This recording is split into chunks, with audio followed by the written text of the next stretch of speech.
Bronny James has had a rough journey thus far, not just from the on-court struggles. One could argue he's gotten his opportunities because of his dad, but also has gotten a high amount of scrutiny because of the same reason.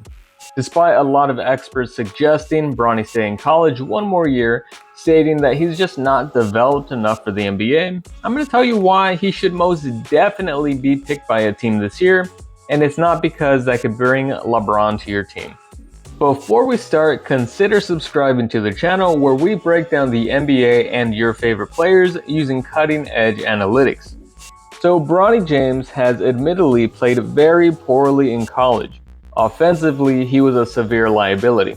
In 19 minutes per game, he averaged just 4.8 points, 2.1 assists, and 2.8 rebounds, paired with a terrible shooting split of 36% from the field, 26% from 3, and 67% from the free throw line. Like a lot of players, shooting is going to be the skill that's going to make or break his career. He has a textbook perfect shooting form, but has never been a good shot maker even going back to high school. That jump shot is going to kill his effectiveness and limit his strengths. Perfect example being how Russell Westbrook is guarded nowadays. When he has the ball, his defender will often sag all the way into the paint to negate any possible attack on the rim. Without the ball, again, his defender is more than happy to just clog up the paint and give Westbrook all the space in the world to take open jumpers. But it's possible he improves. It's going to take a couple years to happen.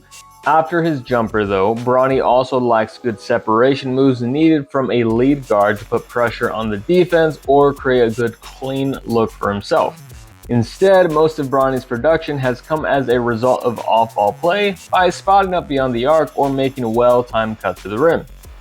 All of that isn't very inspiring as Bronny stands reportedly at 6'4" and looks much closer to 6'3" or even 6'2", which is below average for a shooting guard.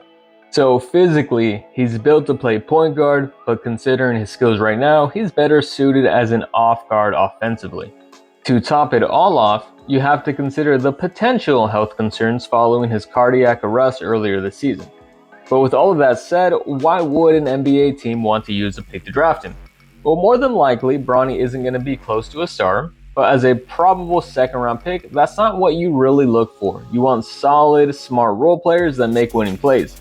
We've seen in this year's playoffs how important those guys have been for their respective teams. And even though there is a lot he can't do right now, what he does well could very well be valuable to the team that gets him. Like I mentioned before, even though Bronny can't shoot efficiently, his mechanics are textbook. The form looks great, it's just not falling down. It might take a couple of seasons to be a knockdown shooter, or things could just click after a training camp with NBA level shooting coaches. But whether a team drafts him or not is going to most likely fall upon their belief in his potential as a three-point shooter. That paired with his elite athleticism and strong frame makes him a threat off the ball to keep the defense honest. He has playmaking potential and a high basketball IQ, but with his weaker dribble separation, he won't be the primary creator, more than likely just a high-level connecting piece. At the next level, I'm projecting Bronny to be the type of point guard on offense to bring up the ball, run a quick play, then be prepared to take advantage of any opportunities created by his team stars. But then on the other end is where Bronny really makes a winning impact. He's a great defender, using his strength and speed to hound opposing guards. He anticipates incoming passes and shows overall great hustle and instincts. Off ball, he's ready to come in for chase down blocks, steals, or help. Given his height, he's most likely not going to be a switch defender, but stay on opposing guards, giving them little space and chasing them all around the court to be a nuisance. Point guards who are elite defenders, hustle hard, and work off of stars on offense are high impact players. If you want a true idea of what Bronny James is as a player right now, think of Pat Beverly, Marcus Smart, or Davion Mitchell. At their best, there's not a team in the league that wouldn't want those guys.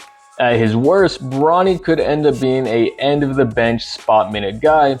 At his best, I see a low-usage yet very important starter. Personally, I'd give him the edge to reach that potential. He does have a big advantage over other prospects with his father's resources. Not a knock on him by any means, just different than your typical incoming rookie.